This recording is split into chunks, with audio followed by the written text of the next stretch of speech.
Hello, I'm Catherine Klein. I'm delighted to be speaking at Knowledge at Wharton today with Jostine Solheim, CEO of Ben & Jerry's, the iconic, delicious ice cream company. And we're really here to talk about not only your ice cream, we must talk a little about your ice cream, but really the social mission of the company and how you have maintained that social mission even as Ben & Jerry's has become part of Unilever and has continued for many years.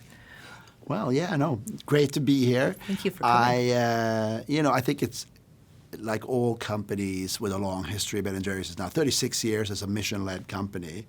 I think the key thing in the whole transition to one shareholder from multiple shareholders was the governance structure that was put in place. And I think Unilever was very visionary in recognizing that, it says Ben and Jerry on the packaging. Yes. If Ben and Jerry go out and say, well, this is all, it's not really true anymore, this is not a mission-led company anymore, that would really undermine the value of that acquisition. So Unilever acquired Ben & Jerry's in 2000. And this was a company where the social mission was was baked into the brand. It's an integral part of how we do business.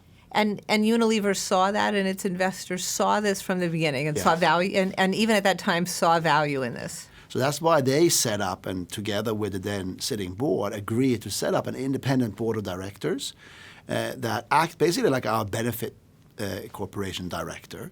They are responsible for the social mission, for the integrity of the Ben & Jerry's brand, our policies. They even get involved in basic things like wage setting in the factories, where we have a livable wage policy that is overseen by the board of directors. And the directors are self-selecting. So Unilever has 2 seats of 11 board members. Fascinating. And so unusual. Very. And you had a career in ice cream at Unilever Yes. before coming on 5 years ago as CEO of Ben & Jerry's. How was that transition to go from the larger entity of Unilever to this interestingly different mission-driven company? Yeah, I don't know whether that transition was tougher for them or for me. But no, Unilever as a company is very aligned in its values. It actually has a lot of diversity in it in terms of management styles, personalities. It has a history of quite a lot of autonomy in its senior leaders. So it wasn't like a super stark contrast. I worked in Italy, I worked in Sweden. The culture of Ben & Jerry's is actually similar to typical Scandinavian company. It's a flat, non-hierarchical sort of approach to business. So so the biggest thing for me was I felt a big sense of responsibility. Sure. But with a really exciting group of people to work with. And so Ben & Jerry have stayed involved in some. They are involved. But they do more of their own things. They have the best jobs in the world. Their job is to be Ben and to be Jerry, and they basically just have to deliver on that. So day to day is really the management team and the board of directors. Interesting.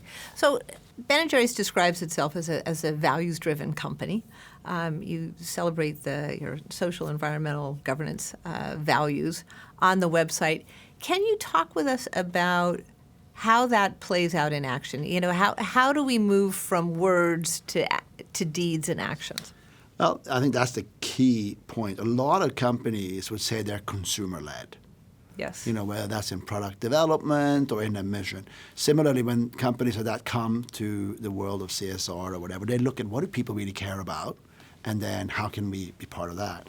At Ben & Jerry's, we come at it the other way. We actually start with what do we truly believe in, us. And then we execute really well because we truly believe in it and hence convince others to join us. So that's what we really mean by values, that it starts with our values and then we apply it and join movements and other partners to make change. So talk to us about some of those specific values and how they are enacted through your products, through your employment practices and we can partnerships. take one. Yeah, take one with just one. Yep. Let's take same-sex marriage. Yeah. So that came on the agenda in the 80s at Ben & Jerry's. Ben & Jerry's was one of the first companies to offer same-sex partners the same rights, health care, etc. So when that started to come into the public domain and become a debate, it's very clear for the company we can't just say, well, you're okay if you're at Ben & Jerry's, but if you're not, you're not. Mm-hmm. So it was very natural for the employees to join in and campaign for same-sex marriage. And then as we grew bigger and bigger, we scaled that campaign up, whereby now we have, we finished in the U.S. with a Supreme Court decision this year, but we also won in Ireland. We put it on the map in Australia, in France, in multiple countries where this comes up. It's something that we believe in. We don't do an assessment if this is popular or unpopular. When we started a same-sex marriage campaign in Australia, not a single political party supported same-sex marriage. And everybody came to us and said, "What are you doing? You shouldn't do this." Well, sorry, this is something we really believe in. Right. And as you do that, so you've had individual employees engaged in these campaigns. Yes. Ben & Jerry's as a company, as a major donor or leading a campaign? Yeah, no, I mean, we run this, it's the amazing thing is that selling ice cream and running campaigns is the same set of skills. You want to get people's attention, you need social media, you need events, and the one great thing that we have, of course, is ice cream. Right. It's very hard to be angry and eat ice cream at the same time. It's very tempting to stop and sign a petition if there's free ice cream. So ice cream plays a really important role in how we connect with our fans. But no, we treat those campaigns in exactly the same way as we would treat a new product launch. Right, and sometimes they actually appear on your products, right? Yeah. I saw this, but I do, or yeah, I do. I do was the celebration of the Same-Sex Marriage Act. Right now, we've just launched a product, Save Our Swirl. Which is in support of a binding climate agreement in Paris, the COP, in 5 weeks' time. And we launched that with Tesla out on the West Coast. And then we actually launched the European version in Bonn during the climate negotiations, inside the climate negotiations at the UN. Yeah. So we had the opportunity to feed all those people trying to work this out for us. Right, and you actually use ice cream as a metaphor for global warming, right? Correct. Right. We show what ice cream looks like if it's just 2 degrees warmer. And it's a bit of a mess. It's a bit of a mess. Yeah, it's a fabulous metaphor. Like, this is what happens to your ice cream cones in 2 degrees. What happens to the world if it's warmer in 2 degrees? Are there instances where you, as a CEO, you as a company, have said, "Yeah, we care about that issue. We can't go there. That's too hot. That's too controversial."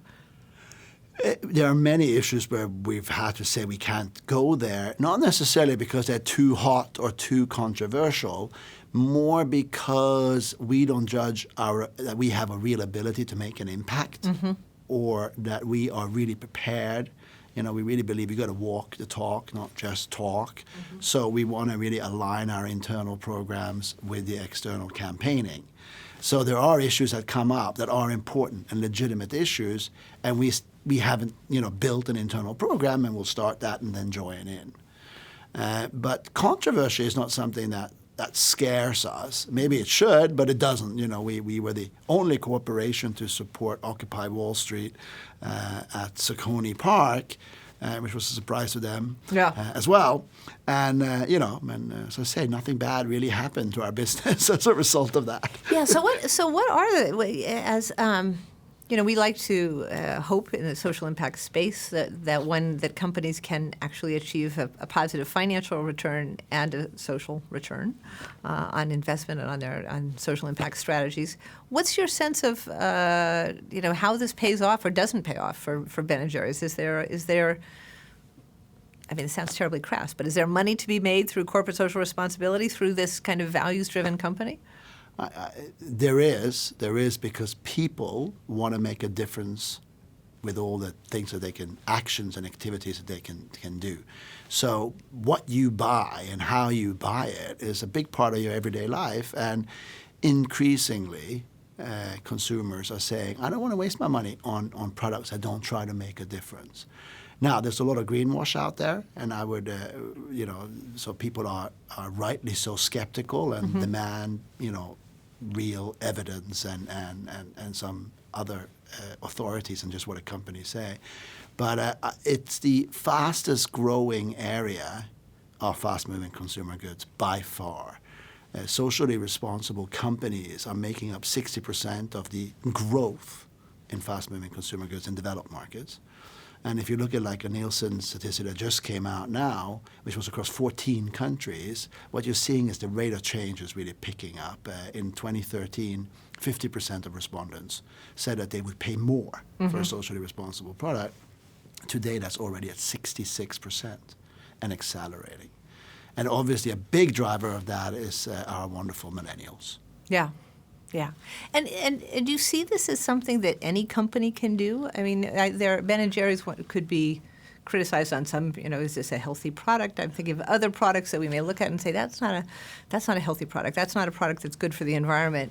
And yet, can any company find ways to absolutely to live this mission? Absolutely. I think, not every company will become an activist company or a campaigning company like Ben & Jerry's. I wouldn't think that's appropriate for every company. But every company can make those decisions that optimize their social impact and their business impact in any industry, anywhere. That benefits their employees, their communities, the environment, whichever constituents that they address. So I don't think this is something unique to specific companies. On the healthy or non-healthy products and good products and bad products, again, for us it's all about transparency. And I always say, when you're tucking into a Ben & Jerry's and you're on a diet, you know, there's no hidden calories here. They're right there, right for you to enjoy. And the world needs all sorts of different things to function.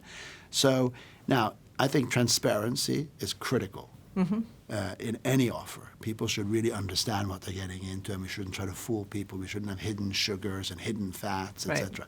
It's got to be transparent and open choices. And it goes the same for all other industries. So again, I think it's very hard to say, oh, I'm in this business and this product, hence I can't get a social impact strategy. Right, interesting. And as you think about the social impact that Ben & Jerry's has had in the places where you've tried to make a difference, and I'm particularly interested in your own operations, whether this is your supply chain, your HR practices. Can you talk to us about something that you're particularly proud of, perhaps something relatively recent, and then areas where you say, we haven't cracked this nut, we still have work to do in this area?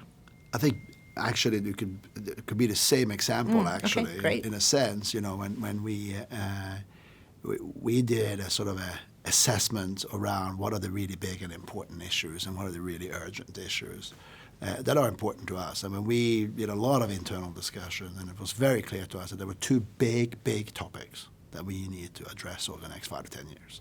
And that's climate and climate justice. Right. And it's urgent. And that's equity.